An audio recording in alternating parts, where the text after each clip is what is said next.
Hello, everybody. It's Dave Neal, stand-up comic and host of the Rush Hour podcast with a breaking news story to get into. I was literally just on a walk with my family. I said, get back inside. We need to get into this right now. We have audio that reveals the voice note that Justin Baldoni sends right here, 6 minutes long. I'm about to play it for you. It's a voice note he sends to Blake Lively addressing the It Ends With Us rooftop scene feud.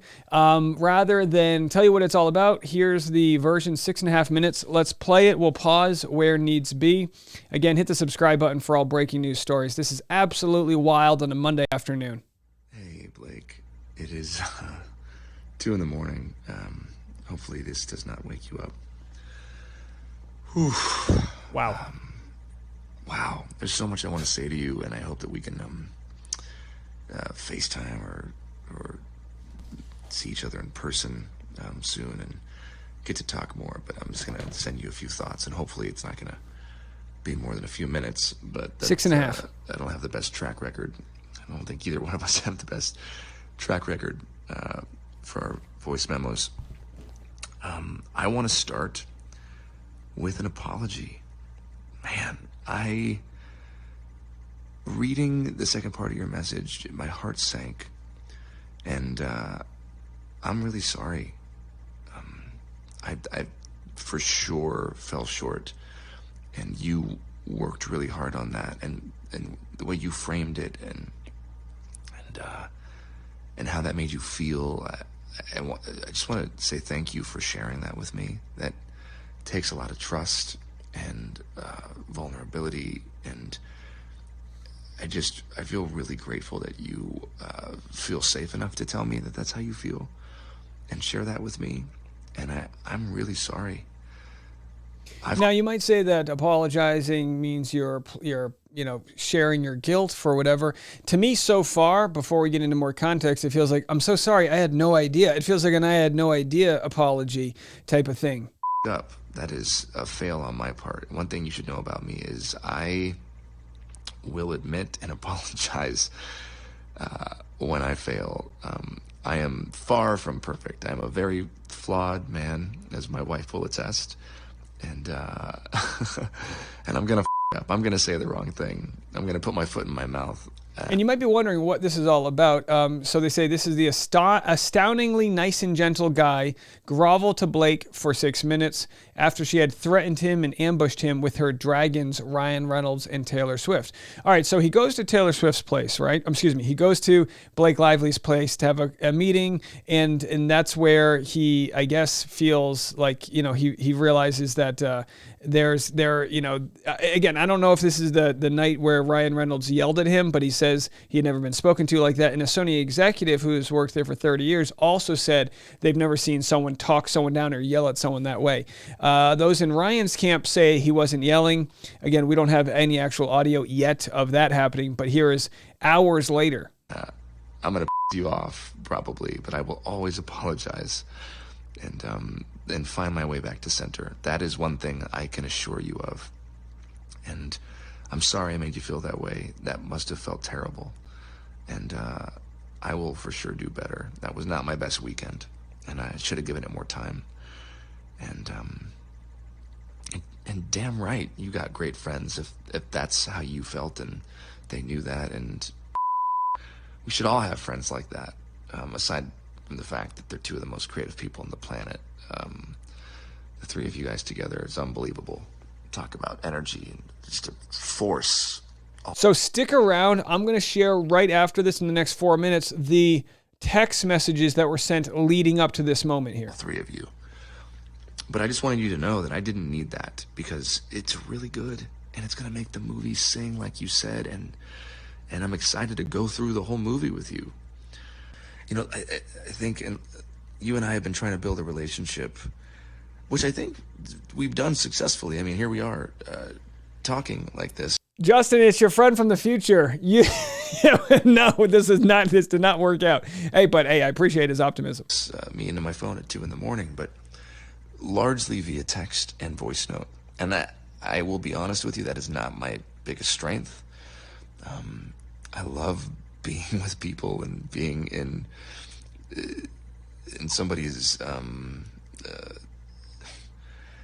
in somebody's space and being face to face, and I feel like that's where I excel, and definitely fallen short at times in our text and voice note exchanges because there's so much to communicate and there's so much happening, and all that to say, I'm just really looking forward to spending time together, and I think that's going to really go a long way for our chemistry, which I believe is there. Has been there from the start. So I was so damn excited when you wanted to do this film. I felt it in the room when we met, and yeah, I think it does come from the both of us being so fucking hardworking and having a vision and not settling. And I'm excited to have a creative partner in that with you, and it's just really exciting. There's so much more to say. There's so much I want to say. And there's one thing that I do need to say, which is, I am so sorry you have been through what you've been through with these other filmmakers and producers or whoever the people. This is after she said, people don't give me credit where it's due. And, it's clearly, clearly there's a lot of pain there. I believe that. I believe Blake probably felt that way, where she's not respected more than a pretty face in a movie. I mean, you want to be thought of as more than that. Were that you worked with, it just me off. Those heads that, I'm just still kind of blown away that this is the industry that we're in and that you've experienced that as a woman. And wow, I know I don't need to say it, but that's not at all going to be or will be. Hopefully it's not been the experience with me. There's nothing more exciting to me like that. I get to work with Blake Lively and have her, all of her. I mean, that's what I want. And so there's been no hesitancy with me sending you the final draft file. I am totally fine with that. The only reason I didn't send it today was because I was trying to implement and add your notes into my working draft, which is already like I'm all over that draft right now. So there's a whole bunch of new stars that are going to be collated pages, and I just haven't had a chance to send it to you. But there's no hesitancy. I'm happy to send it to you, and I'm sorry that has happened to you before, and I hope after this experience there will be a new. I don't know. I hope it'll be healing in some way, because that's all I want. I want this movie to be healing. I want this movie to be commercial, just like you, and affect people and touch people. And I want to walk you through my whole plan and the work that we're doing with the domestic violence partner that we found, No More, and just my vision. And I just know that this can be really, really special, and it's going to be special. And you're the secret sauce, and we're the secret sauce. And anyways, I have so much more to say. I'm going to stop rambling because, Jesus Christ, it's been 6 minutes and 30 seconds, so me. I'm sorry. You probably have kids all over you and a baby on your boob, and you're listening to me ramble at 2 a.m. I hope you're feeling better, and give Ryan my love. Thank you for sending me that. It means the world to me that you trust me with your feelings and your thoughts like that, and I can't wait to spend more time with you. Okay, I'm done cutting myself off. Good. Wow, so there it is. And by the way, I mean, how beautiful is his voice? I would love it if he had a podcast where he just talked to me. All right, I'm airdropping to myself right now. Here is the, again, from Citizen Journalist, C Journalist 24, says, breaking, new audio drop shows Justin groveling in apology to Blake Lively for responding to her rewrites by saying it will be a mixture of both his and her ideas. Unsatisfied, she unleashed a lengthy wall of text, which to me seems like a threat. So here are her text messages. Again, we've already covered all of this, but so this is from Blake. As for Redacted and Ryan and Redacted, maybe Taylor Swift for that matter, I'm the luckiest mother effer on the planet to have them as my dance moms level stage moms. They are embarrassingly effusive. That said, they're also my most trusted partners and the people I go to first with anything creative I touch. And I'm the person they each go to first. That reciprocal creativity and support has been one of my life's greatest and most fulfilling gifts. When they loved and signed off on the pages, I felt good to send them to you. They asked what you thought specifically after. They checked in so many times. I told them that you laughed a bunch and said it's probably a blend, but you appreciate my passion so much. which of course didn't feel great to me or them, to have my passion be praised instead of any specific contribution, or even just that you didn't like the pages, which was fine also. So I think they wanted you and me to see how they felt about the work because they've been by my side for far too many experiences where I've been overlooked. I spoke to you about this when we first met. They've watched me handwrite scripts because the director is too afraid to send the FDX file, yet he scans and has someone hand type all 120 pages of my pencil rewrites, which, by the way, doubtful. They've watched me be hired as a writer and paid a significant fee for it, but on this condition that I never asked for credit, which I could give a shit about. It's more the principle of the dynamics at play. They've watched the other side of it too, where I'm told at signing on that I'm wanted as a true collaborator, but once we get to work, I'm really just wanted as a yes man, audience, and actor. Both Ryan and Redacted T have established themselves as absolute titans as writers and storytellers outside of their primary gig, singing or just acting, or Taylor just directing.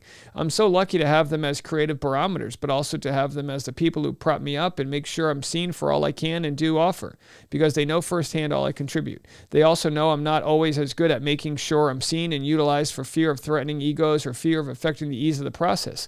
They don't give a shit about that, and because of that, everyone listens to them with immense respect and enthusiasm. So I guess I have to stop worrying about people liking me. Now, here's the truth.